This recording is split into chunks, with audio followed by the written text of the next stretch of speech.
What's going on, guys? This is Kamikaze, aka Ragnar, aka Reaper, whatever you want to call me. Achilles, I've been in other kingdoms and everything else like that. But I'm coming right now with a little Fallen Knight tutorial. I've had a couple of people ask me what I mean when I give them instructions, and some people might not get the concepts. So it's a really simple concept. It's just really hard to type it out. Um, so people can understand it. So, first of all, let me tell you the concept of Fallen Knight. It's a points game. Each round has a certain amount of points per castle. Each castle can get similar amount of points. It's all about who's defending where and how long we can keep all the castles in the game. Because if you lose twice, you're out. Okay? So here's the very simple math on how to reinforce other castles. So what you're going to want to do is when you're inside your castle, there's a little troop station right below the boat, right where all your troops are sitting. So this little place right here, you're going to want to tap here and you want to take a look at your total troops. Right now I have 172,587, and you're going to look at all your march slots. Right now I have 3 march slots. My maximum amount of marches are 3 at once. So I can send out 3 marches. So for the sake of making math real easy, we're just going to pretend that my total amount of troops is only 100,000. Okay? So what I'm going to do is, I'm going to take my march slots. I have 3 march slots. So I'm going to take that, and I'm going to add my own castle into that. So that's 4. So if you only have 2 march slots, you're going to add your own castle, and that makes it 3. Okay? And if you have 1 march slot, add your own castle, that's 2. Alright, this is how the math works. So, 3 march slots plus my own castle equals 4. Okay? So, 4 into 100,000, or 100,000 divided by 4, is 25,000. So what I do next is I go into a formation.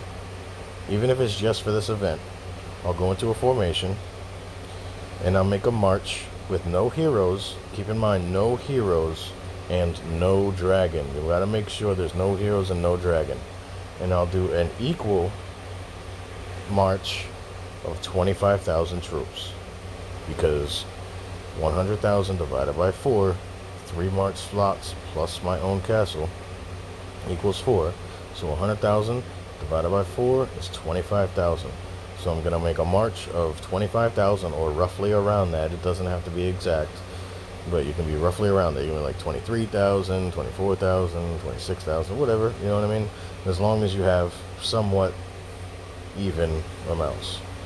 Alright, so I'm going to make my march with no heroes, no dragon, and 25,000 troops.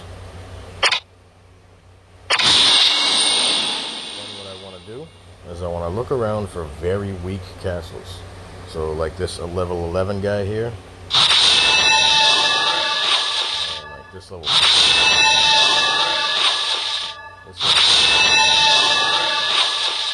16, etc., etc. You know what I mean? So you want to reinforce the lowest, weakest castles you can, because we want to keep them in the game as long as possible so they can get more points. Because every wave of Fallen Knight that comes is more points for the Alliance. And the more castles, the more Fallen Knights that come, the more points we get as the clan. So, you want to reinforce the smallest first. So what I would do, before Fallen Knight starts, I'm going to set up 3 castles with 25,000 troops, no dragon, and no heroes. So I'd probably do this one.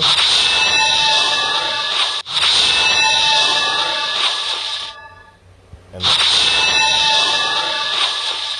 I'd put 25,000 troops in each one of those castles, since I have 3 march slots. And that +1 is my castle. So there's going to be 25,000 left in my castle. My dragon will be left in my castle, and all my heroes will be left in my castle. Okay? Alright. So you're going to want to keep them there for 9 rounds. Okay? You're going to want to watch, because at the end of round 9, After every castle you're reinforcing gets hit, you want to bring your troops home.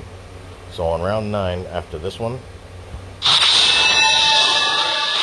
that one gets hit, I'm going to bring my troops home. Even if these are still marching, I want to bring that one home first once it gets hit.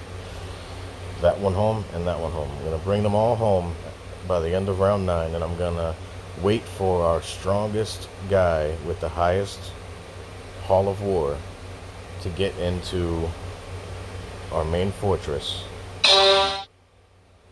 and then I'm going to follow him into the fortress. Okay, because you want the guy with the biggest Hall of War in there so he can hold more troops with himself, and we can get more points divided up between us all. Okay, so that's round 9 and 10. Round 10 attacks the fortress, and then you're going to want to recall your troops right after it hits. Whether you use the instant recall or whether you recall it, I use the instant recall because usually round 11 starts just before round 10 is over, so you have very limited amount of time to get your troops back to the spots where they were before round 10. That's another important reason as to why you need to have a formation set up for this, because you don't want to be sitting there adjusting those little scroll bars to get 25,000 troops while you're trying to hurry up and get your troops back into your reinforcement positions. It's just going to take you way too long, and you're going to miss out on points. And potentially the castles you were reinforcing will lose a round. So anyway, you want to quickly get, after the fortress battle, you want to quickly get your troops back out to your reinforcement positions, and you're going to wait there until round 19, where you're going to do it all over again.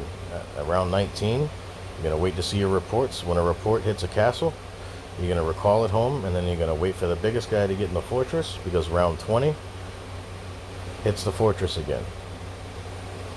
I know this seems like a lot, but it's really not. It's quite simple. So round 10 and round 20 hits the fortress. All the other rounds hit the castles. Alright? Shields do not help you. Now, a little bit of tricks are, if you're seeing reports, you really want to make sure you're watching your reports during this event, because if you have a castle that loses twice, you want to remove your troops. Say this guy loses twice. I want to take my troops away because he's out of the game and he won't be seeing any more fallen knights. And I want to replace them into another castle that might need help. Okay. So I'm going to take the 25,000 troops away from this guy, and I'm going to put them, like, say, this guy needs help over here. Send them over there. Alright, so you want to be watching the whole time. Now, if I lose, okay, if I lose twice, I don't need any troops in my own castle. So I'm going to bring all my troops home, and I'm going to take those 100,000 troops, and I'm going to divide it by 3 now. Alright, so that's 33,000 troops instead of 20,000. I'm going to take 3 marches of 33,000, and I'm going to place them in different castles to reinforce. So I hope you guys understand where I'm coming from with this. It can get a little tricky, but it's easy when you're actually doing it. So if you have any questions, feel free to ask. This is just a very basic rundown of it. I can get into more depth a little later, but I hope this at least helps some people out to understand what we're doing on Fallen Knight. Alright, so thanks a lot. Let me know if you guys need anything.